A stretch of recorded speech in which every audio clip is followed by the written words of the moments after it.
Well, hello everyone, and welcome to the fourth in my series of videos looking at Holy Week and the services that take place on the different days.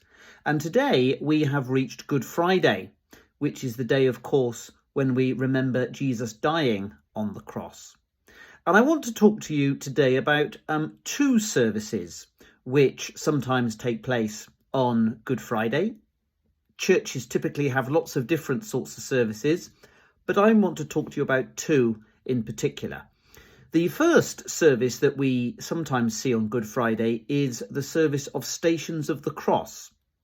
Now, Stations of the Cross is like a sort of journey that we go on with Jesus from his trial before Pontius Pilate all the way through to him being laid in the tomb.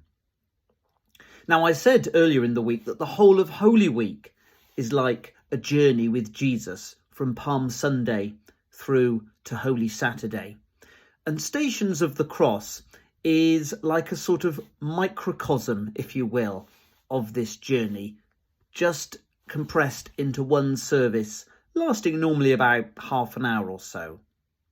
And the service consists of normally 14 or sometimes 15 different stations. That's where we get the name of the service from. 14, 15 stations, that is points on the journey where we stop and we have a Bible reading, a prayer, a verse of a hymn. And we literally walk around the church. Many churches have either pictures or crosses on the wall, 14 or 15 of them, representing a different point of the story. And we walk around and we think and we pray and reflect. So it's another way that we can enter into the drama of the week as we imagine ourselves in Jerusalem walking with Jesus on that fateful last journey. So that's Stations of the Cross. The other service I want to mention is known simply as the Liturgy of the Day. And this service consists of three main parts. The first part is readings from the Bible and prayers.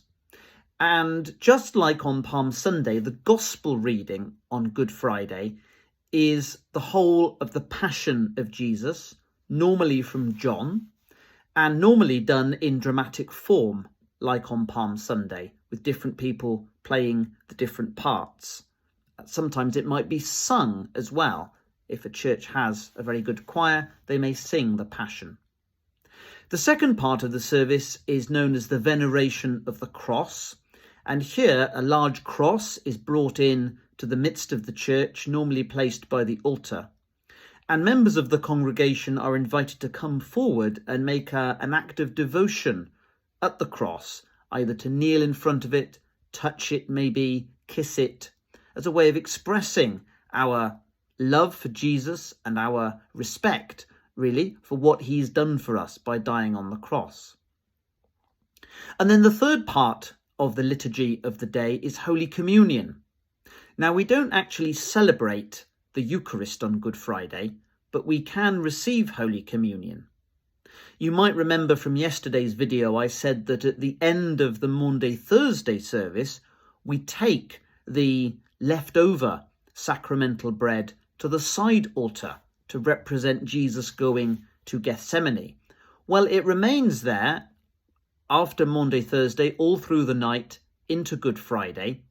Then in the Liturgy of the Day, right at the end of the service, we bring the sacrament back to the main altar and we say the Lord's Prayer, and then anybody who wants to can receive Holy Communion, just the consecrated bread.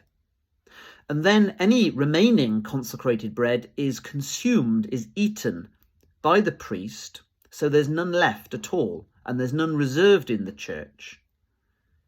Now, I also said yesterday the sacramental bread represents Jesus' presence. So when it is all eaten, when it is all gone, it's as though Jesus' physical presence has gone from the church. And that represents the life leaving him when he died on the cross. Now, in our church, the Liturgy of the Day begins at 2 o'clock and finishes at 3, traditionally the hour on which Jesus died. So at that point, at 3 o'clock, when all of the sacramental bread has been eaten, it's as though Jesus has gone, Jesus' earthly life has ended. And then we are just left waiting until the next day and the day after. So once again, Good Friday is very dramatic, very emotional. When we take part in these services, whether it's Stations of the Cross, whether it's the Liturgy of the Day, whether it's some other service, again, it's as though we are there on the first Good Friday, witnessing all of these incredible events unfolding. And I hope and pray that the power of this day will speak to you as it does to me. Thank you for listening once again, and please do tune in for the last instalment tomorrow when we will be thinking about Holy Saturday. Take care and bye for now.